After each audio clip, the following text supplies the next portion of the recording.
Hello बच्चों, आज हम लोग देखेंगे प्रॉपर्टी ऑफ डिटर्मिनेंट। ठीक है ना। पहले हम लोगों ने क्या देख लिया था, डिटर्मिनेंट्स के बारे में जान लिया था, कोफैक्टर के बारे में देख लिया था, माइनोर के बारे में जान लिया था, कैसे हम एक्सपेंशन करते हैं डिटर्मिनेंट का, ये भी आपने क्या किया था, देख लिया था। अब हम लोग देखेंगे प्रॉपर्टी ऑफ डिटर्मिनेंट्स। और ये क्यों देखना पड़ रहा है, क्यों हमको जानना पड़ रहा है प्रॉपर्टी, डिटर्मिनेंट्स की प्रॉपर्टी जब हम जान लेंगे तो क्वेश्चंस को लगाने में, सॉल्व करने में, प्रूव करने वाले क्वेश्चंस होंगे, ठीक है, सॉल्व करने वाले क्वेश्चंस होंगे, तो वहां पे जो है हम रूल लगा करके इसके प्रॉपर्टी को यूज करके जो है बड़े से बड़े क्वेश्चन को छोटे से छोटे स्टेप में सॉल्व कर सकते हैं। ठीक है ना। तो कुछ प्रॉपर्टी है 7-8, उसको देखेंगे। ठीक है, और आज का लेक्चर का समापन करेंगे। ठीक है ना। पूरा वीडियो जरूर देखिएगा, तभी आपको क्या होगा, समझ में आएगा। ठीक है, बहुत ही दिनों बाद आ रहा है वीडियो, लेकिन आ रहा है। ठीक है ना। चलो देखते हैं।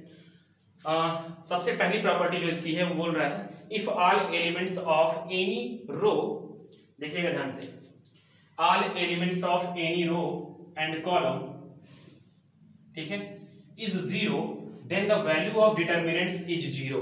कह रहा है आपसे कि अगर किसी भी कह रहा है इफ ऑल एलिमेंट, ध्यान से देखिएगा, ऑल एलिमेंट्स, ठीक है ना, सभी एलिमेंट्स किसके किसके, किसी भी कॉलम के या किसी भी रो के, ठीक है, चाहे पहले दूसरे तीसरे किसी भी रो या किसी भी कॉलम का अगर क्या है, सारा एलिमेंट क्या हो जाए, जीरो हो जाए, ठीक है ना, ठीक, जीरो हो जाए, then the value of determinants is zero.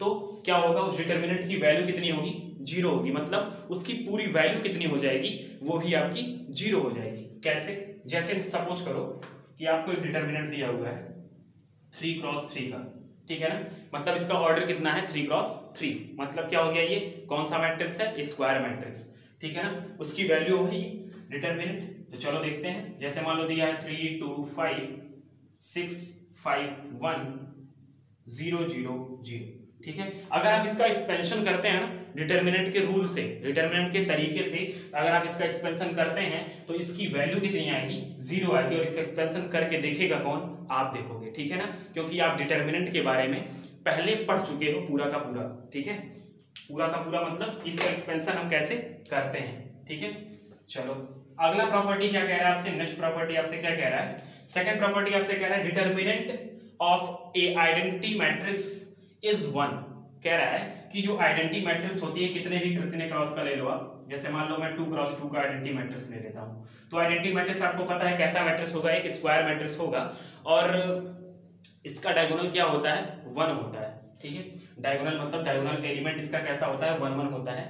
ठीक, तो अगर मैं इसका मैट्रिक्स निकालता हूं, डिटर्मिनेंट का, सॉरी मैट्रिक्स का डिटर्मिनेंट निकालता हूं, ठीक, तो ये कितना आएगा, 1 आएगा। ये आप सॉल्व करके देख भी सकते हो, 1 × 1 माइनस 0 × 0, तो 1 - 0 कितना आ जाएगा, 1 आ जाएगा। ठीक है ना, मतलब कि जो भी आइडेंटिटी मैट्रिक्स होते हैं, ठीक, उनका अगर हम डिटर्मिनेंट निकाल दें, ठीक, या ऐसे बोल सकते हो कि जो आइडेंटिटी मैट्रिक्स की वैल्यू होती है वो क्या होती है, 1 होती है, क्योंकि आपको पता है कि डिटर्मिनेंट होता क्या है, value of determinant, sorry determinant होता क्या है, वैल्यू ऑफ मैट्रिक्स होता है। क्या होता है, वैल्यू ऑफ मैट्रिक्स, मतलब आप क्या करते हो, वहां पे मैट्रिक्स की वैल्यू निकालते हो। ठीक है, थर्ड नंबर कह रहा है if rows and columns are interchanged then the value of determinants remain same.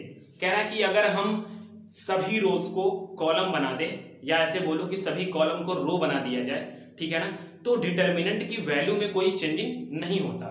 ठीक है ना, कोई भी चेंजिंग नहीं होता, मतलब आप ऐसे कह सकते हो कि डिटर्मिनेंट ऑफ ए, मतलब अगर कोई मैट्रिक्स ए आपके पास है, ठीक, is equal to determinant of A T. अब आपको आपके दिमाग में ये होना चाहिए कि ए टी क्या है सर, यहाँ पे ये ए टी क्या आ गया। ठीक है, ए टी आपको पता है, आप पढ़ चुके हैं transpose of matrix. Transpose of matrix में क्या होता है कि हम कॉलम को रो में और रो को कॉलम में क्या करते हैं, इंटरचेंज कर देते हैं। ठीक है, तो यहाँ पे आपसे क्या कह रहा है, जैसे मान लो सपोज जैसे आपसे बोला कि ये आपका क्या है 1 2 3 4 5 6 7 8 9, अगर मैं इसके कॉलम को रो में कर दूं और रो को कॉलम में कर दूं, जैसे ये क्या हो जाएगा 1 2 3 4 5 6 7 8 9, इस तरह हो गया, मतलब ये जो रो था उसको कॉलम बना दिए, या ऐसे बोल दो कि जो कॉलम था उसको रो बना दिया। ठीक है ना, तो अगर मैं इसकी वैल्यू और इसकी वैल्यू निकालूं तो ये दोनों क्या आएगा, एग्जैक्टली सेम आएगा। ठीक है ना, ठीक है, एकदम सेम आएगा, इक्वल आएगा। ठीक है, ये इसकी प्रॉपर्टी होती है। इसका यूज हमको कहाँ करना पड़ेगा, क्वेश्चंस में, क्वेश्चन लगाते समय बताया जाएगा आपको कैसे यूज करते हैं इसका, ठीक है। अगला दिया इफ एनी टू रोज, ठीक है, अगर किसी दो रो और दो कॉलम को क्या करते हैं हम, इंटरचेंज करते हैं। कह रहा है if any two rows or two columns of a determinants are interchanged, the value of the determinant is multiplied -1। मतलब कि अगर मैं किसी दो रोज को इंटरचेंज कर दूं या दो कॉलम को इंटरचेंज कर दूं, जैसे 3 2 1 5 6 7 8 9 1, ठीक है ना, ये दिया हुआ था। अच्छा अगर मैं इसकी जगह क्या कर दूं, अगर मैं क्या कर दूं, चलो मैं कॉलम को इंटरचेंज कर दे रहा हूं, ये फर्स्ट वाले कॉलम को सेकंड वाले कॉलम की जगह और सेकंड वाले को फर्स्ट की जगह, मतलब 2 6 9, ये हो जाएगा आपका 3 5 8, ये हो गया 1 7 1, ठीक है ना। मैं क्या कर दिया, रोज को इंटरचेंज, सॉरी कॉलम को इंटरचेंज कर दिया, ठीक है, पहले वाले कॉलम को सेकंड वाले की जगह और सेकंड वाले को फर्स्ट वाले की जगह। तो चेंजिंग क्या हो जाएगा, अगर मैं बोलूं आपसे इसकी वैल्यू 10 है नॉर्मल, ठीक है ना, मैं वैसे ही बोल रहा हूं, आप मत सोच लेना सर कहां से 10 आ गया, ठीक है, सॉल्व करना पड़ेगा उसके लिए। तो अगर मैं बोलूं, नीचे आपको दिख रहा है, नीचे आपको दिख रहा है 10, ठीक है, चलो मैं ऊपर लिख देता हूं। अगर इसकी वैल्यू मैं बोलूं 10 है, तो जो इसकी वैल्यू आएगी ना वो -10 होगी। क्या होगी, -10, ठीक है ना, समझ में आया आपके, मतलब ये दोनों इक्वल नहीं होंगे। कैसे होंगे, इन सब में, इन दोनों में डिफरेंस कितने हैं, मतलब क्या किस चीज का डिफरेंस होगा, एक क्या होगा दूसरे का माइनस का मल्टीपल होगा, ठीक है ना। मतलब कि अगर मैं कह रहा हूं आपसे इसकी वैल्यू, अगर मैं बोलूं a है, ठीक, इस डिटरमिनेंट की, ठीक है, सॉरी फोर्थ वाला प्रॉपर्टी था, अगर मैं बोलूं इसकी वैल्यू a है, तो जो हमारे इंटरचेंज करने के बाद किसी दो रोज को या किसी दो कॉलम को इंटरचेंज करने के बाद इसकी वैल्यू क्या हो जाएगी, -a हो जाएगी। क्या हो जाएगी, -a, ठीक है, समझ में आया। ये तो हो गई आपके पास 4 प्रॉपर्टी। फिर आगे देखते हैं हम, आगे फिर और 3-4, ठीक है, 4 हम लोगों ने देख लिया था, 3 और देखेंगे प्रॉपर्टी, ठीक है ना।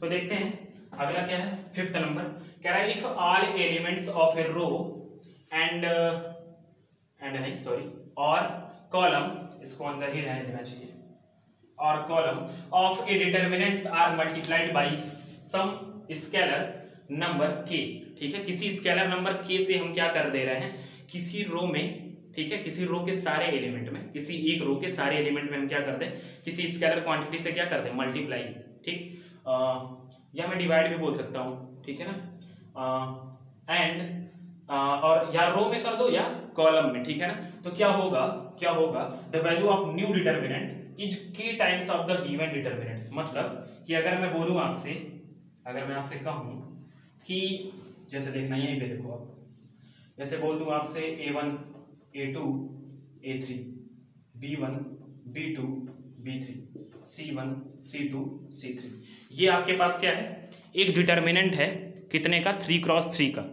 अगर मैं आपसे कहूं किसी एक रो में या किसी एक कॉलम में क्या कर दो, एक स्केलर क्वांटिटी k से क्या कर देता हूं, मल्टीप्लाई कर देता हूं, तो जो इसका वो आएगा, नया वाला डिटरमिनेंट आएगा, वो क्या होगा, k टाइम्स होगा पुराने वाले डिटरमिनेंट का। मतलब कि क्या कह रहा है आपसे कि पहले क्या था, मल्टीप्लाई नहीं हुआ था, तो आपका डिटरमिनेंट क्या था, ये a1 a2 a3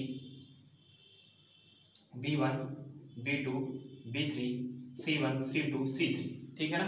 मैं क्या कर दिया, एक रो में, सॉरी एक कॉलम में क्या कर दिया, k से मल्टीप्लाई कर दिया, तो जो हमारा नया वाला मैट्रिक्स होगा ना, नया वाला, वो पुराने वाले मैट्रिक्स का कितना टाइम्स हो जाएगा, k टाइम्स हो जाएगा, ठीक है, पुराने वाले मैट्रिक्स का k टाइम्स हो जाएगा। देखो यहाँ पे क्या हो गया, पुराने वाले मैट्रिक्स का, सॉरी डिटरमिनेंट्स का, ये क्या था आपका पुराना वाला डिटरमिनेंट्स, हमने क्या कर दिया, इसके एक कॉलम में मल्टीप्लाई कर दिया किसका, k का, तो ये क्या हो गया, पुराने वाले डिटरमिनेंट का k टाइम्स हो गया। अच्छा ध्यान देना, यहाँ पे कुछ आपको अलग लग रहा होगा, आप जब मैट्रिक्स पढ़ रहे थे तो आपको पता था वहाँ पे कि जब हम किसी स्केलर क्वांटिटी से मल्टीप्लाई करते थे तो मैट्रिक्स के सभी एलिमेंट में क्या होता था, k का मल्टीप्लाई होता था, ठीक। यहाँ पे कुछ अलग है। क्या, अगर मैं बाहर k लिखा हूँ ना, अब आपको लग रहा होगा सर आपको कैसे पता होगा, जैसे मान लो अगर मैं k का मल्टीप्लाई करता हूँ इस डिटरमिनेंट में, तो कैसे आपको पता होगा सर कि इसको पहले वाले कॉलम में मल्टीप्लाई करना है या सेकंड वाले में करना है या थर्ड वाले में करना है, या फर्स्ट वाले रो में करना है या सेकंड वाले रो में करना है या थर्ड वाले रो में करना है। तो समझो मैट्रिक्स में क्या होता था, k का मल्टीप्लाई करने पर सभी एलिमेंट में मल्टीप्लाई हो जाता था, तो इसलिए कुछ सोचना नहीं था, ठीक है ना। लेकिन यहाँ पे क्या है, यहाँ पे भी नहीं सोचना है।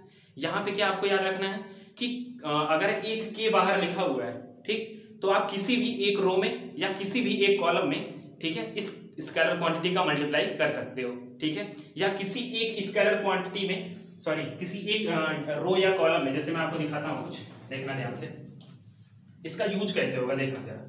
जैसे मैं लिखा हूं 6